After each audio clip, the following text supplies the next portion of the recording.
I am a licensed loan originator, and I am here to give you all the gems that I have. But my first video, which is now, I want to go ahead and say like, subscribe, and comment. I want to know what you guys want to know. What are you confused about when it comes to purchasing a home, or doing renovations on a home, or purchasing an investment property, or even investing in REITs. We'll talk about that later on down the line, but definitely some questions that I know people do have. So comment them and let me know what you guys want to know. I talk a little bit about myself. I find a lot of times that YouTubers or influencers, I don't really know the proper name, but YouTubers, I'm just gonna say, don't really introduce themselves. I want to be really personal and let you guys know where I come from, my background, just to see if we can connect or if I'm giving you the proper information, because it is definitely important. You can't listen to everything that everyone's saying until you get to know that person. So I am here sharing my information, my personal information, to help you guys, which I'm sure that it will, because a lot of times we go into something not knowing the outcome because there aren't many people to tell us about the industry. I started off in a different field completely. I was a manager at McDonald's for 5 years. Well, roughly 5 years. I lived in this community that was HUD housing, not fully low income, but there was like guidelines that you had to stay under in order to live there. I came into the office one day as normal, nothing major or new happened to me or anything like that. Came into the office to do some paperwork, and the manager at the time goes, "I'm sorry, what do you do for a living?" And I said, "I work at McDonald's. I'm a manager." And then they're like, "Oh, no offense to you or no disrespect, but you are way better than that." And at the time, I didn't know whether to take that offensive, because I'm like, yeah, I'm however old, young at the time, and I'm making $50,000 a year. I have no kids right now. This is great for me. Like, interesting. Why is she thinking this in my head? Like, why is she coming at me like this? Why is she coming for me? And I'm still friends with this lady till this day, because it's just a relationship that's been built and will never go away. But I'm like, well, I like it, it builds character. And she's like, well, I feel like I'm talking to one of my colleagues. Like, have you ever thought about getting into property management, leasing? No, I don't even know what the requirements are. I don't have any education in it or anything. Like, I thought that it was like school and graduate and then you can work in this field. That's what they wear suits and stuff. So at the time, I did not know. So I was like, I haven't really thought about that. So I'm not hiring at this time, but I think that you would do really great in this industry. And I'm like, okay. So as she put that thought in my mind, I had my mind racing. The person who I am, I'm like, well, could I be doing more, or could I be doing better, or what do I do? So I do research on, then I throw my resume out there. My resume gets picked up within like 2 weeks and get an offer as a leasing agent. So I do it. I haven't sold anything besides apple pie because I worked at McDonald's. So I didn't know how to sell really. I just was my authentic self. And apparently that is naturally sells for me, I guess. I worked there as a leasing agent, and she calls me again a year later, maybe. She calls me again. Oh, at the leasing position that I was promoted to an assistant manager. It happened pretty quick because I was really good at sales and good at closing and so forth. So it happened really quick. By the time of me being a assistant manager at the other leasing place, my home manager reached out to me and asked if I was looking for a job. And I'm like, I'm not, but should I be? I always looked to her for guidance because she was the one who got me into the industry. So I was like, should I be? And then she's like, yeah, can you send me your resume? And I'm like, yeah, sure. So she hires me. I end up working for that company, which by far one of my favorite companies. Um, Long story short, I end up working with that company for 6 years, and I just liked the feeling of helping people. I liked the feeling, and that was something that McDonald's couldn't really give me, even though they wanted me to go to Hamburger University, but it was not giving me the life that I wanted, not financially, but just the life that I was designed to. That was just my nature, like just helping people.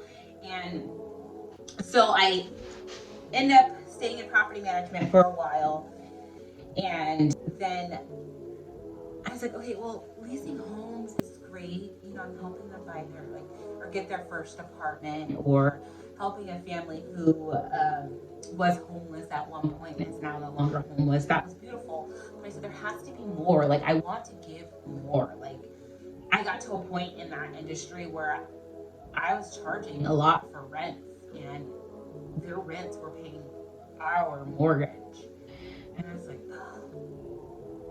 why can't they just live for themselves? And me growing up the way that I was, we didn't have our own house. We've always been renters, and that's for generations. Like, a lot of my family members were not homeowners. Like, I thought that was strictly only for rich people. I was like, I'm not going to be a homeowner. Like, I don't even know where to start, begin, or end. Like, I knew that I wanted to do something with real estate. I knew I had a vision of real estate and homes. Like, I liked watching the HGTVs, watching different YouTube channels about real estate, like just overall real estate. But I said to myself, I don't want to be a real estate agent. I don't want to have to go from this city to this city just to find something that someone is looking for, and then once they have it, that's it, until they want to purchase like an investment property. That's it. I was like, I don't know if that's enough for me. So I had a lot of real estate agent friends, and at the time, everybody was doing real estate. And I was like, everybody's doing it. Typically, when everybody's doing it, do something different. Like, I like doing things different. Hence on why it took me so long to create a YouTube channel. But now I'm realizing, like, well, this is my only way that I can actually engage with other people across the world versus going state to state and then not knowing who to talk to. So I hung out with one of my real estate agent friends, and he was saying, you know what? You would be really good at loan originating. And I said, what? I said, well, I don't want to be a real estate agent. He's like, no, that's not a real estate agent. And I'm like, never heard of it, right? I don't know anything about a mortgage. I couldn't even spell mortgage. I didn't know if there was a T in mortgage for the longest. So I'm like, well, what is that? I like numbers. I'm really good at numbers. I'm good at percentages. I'm good at making things make sense. Like, I'm really good at that. And negotiating things. Like, I'm not afraid to negotiate for something that I strongly believe is right or is capable. Which loan originators, they negotiate your terms for your home for you instead of you doing it yourself. So I'm like, okay, you know, I'll check it out. Do some research. I did some research on it. I hear the test is super hard, and I'm like, okay, it's a hard test. Cool. I'll study. I went in there. I tried to take the test, and I took it, but I failed. And I didn't fail dramatically, like where I got like 40 or something really bad.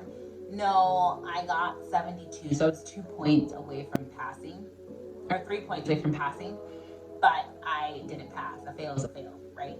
So I took it again. I failed again. But the thing that I wasn't understanding when I was taking that test was that it's not just your normal test. Like, they want you to fail, right?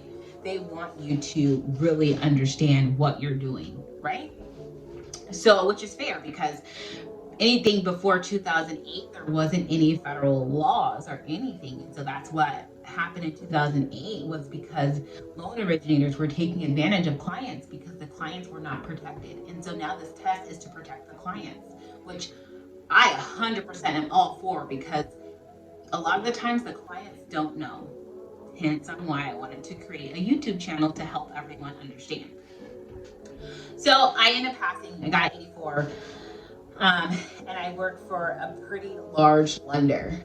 The lender, it was a great opportunity for me. However, the lender did turn into a more sales pitch, and it just wasn't for me fully. So I worked there, and now I'm here working independently, which is great. Not fully independently, of course, but we'll talk about that in another video. So in my subscription, my channel, I plan on talking about credit. Credit is the foundation for everything. Credit is definitely important. So also not only having the great credit score that you need to get a home, but maintaining it, because throughout the 30 years that you signed on for a term, you will need great credit throughout, because eventually you'll want to tap into that equity. And if not, then what is the equity there for?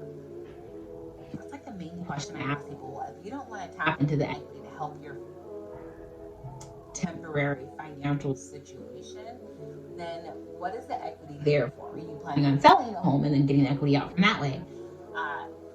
And then sometimes when that happens, the equity shrinks, and then you missed out on a $500,000 limit on equity, and now you're only getting $200,000. So you missed out on $300,000. So ultimate goals is just to learn what the client really wants and just really eye leveling with them, because a lot of times, sometimes loan originators don't level with them and they can't understand. Not putting any shame on any other loan originator, but there's a lot to it. So credit is definitely always important when it comes to purchasing your first home, and then maintaining your first home, and then maintaining your credit. How to do that, what to look for, what are some tips and tricks that you can do to keep your credit always superb. We'll also talk about savings, how to create a savings, how much you should keep in your savings, what avenues and where to put your savings at. Not only savings, but your down payment. What is that going to look like? How much should I save for? What different type of programs can I do 0 down payment on? Or can I do 5% down payment or 10% down payment? What does an investment property down payment look like? So we'll talk about that. And then we'll talk about loan to value. So a lot of times clients don't really realize and understand that loan to value is pretty big. Loan to value meaning how much you're able to loan, your full loan, versus the value. So a lot of times clients will say, well, my value is $300,000. Why are you only giving me $220,000? Well, federally, legally, I can only go up to 80% loan to value unless you're in a different program. I think it's only a VA loan that will go 100% loan to value typically. There are different programs out there, but as your loan originator, that's what I'm here to find for you specifically. But understanding it first is definitely going to be key to what you want. And then we'll talk about PITI, which is principal, interest, taxes, and insurance. So what it looks like to have X amount of dollars toward the down payment. How much are you looking at for closing costs, which we'll have a video on that. But PITI is just going to be about your monthly payments. And what are some things that you can't avoid, like taxes and insurance. You're going to have to pay that regardless. Like that's just whether you have a mortgage or not, you're still gonna have to pay your taxes and insurance.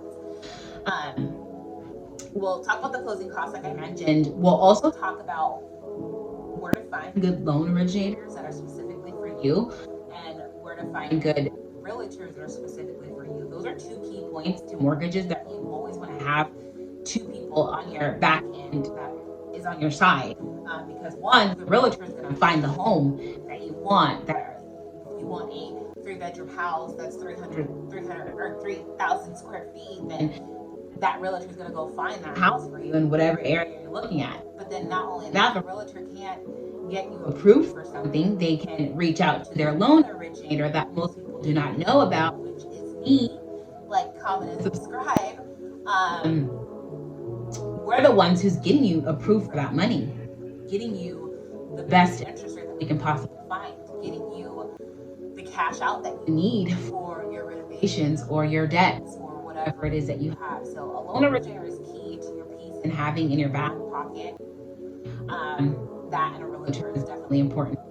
And then again, we'll talk more about budgets to know how much you qualify for. And I can do some quick math for you guys to figure out what's in your bracket, what should you start be looking for, and so forth. So I'm really excited to start this channel because I have waited for a long time to start this, and I was nervous. I didn't know where to start or begin. I'm like, I have so much information in my head to just blurt out to everyone. They're like, this lady is crazy. And I am crazy, but not in a bad way. I'm crazy because I just want to share the information with you and help you guys out because, like I said, a lot of times clients don't know. They don't know. And to prevent a 2008 from happening is to definitely educate yourself. And that's why I am here to help educate you. And you can fact check me on all this information that I give you. You can comment, ask the questions. I can reach out to you. My email will be linked too. So if you have like personal questions, then reach out to me in email as well. Yeah, there's so much to go over, and I'm so excited. I'm thankful that you guys are here. I am creating my fan base, so please join the tribe. We are friends. I am here to help you in your real estate journey. So take this journey with me and let's work together. And I'll see you guys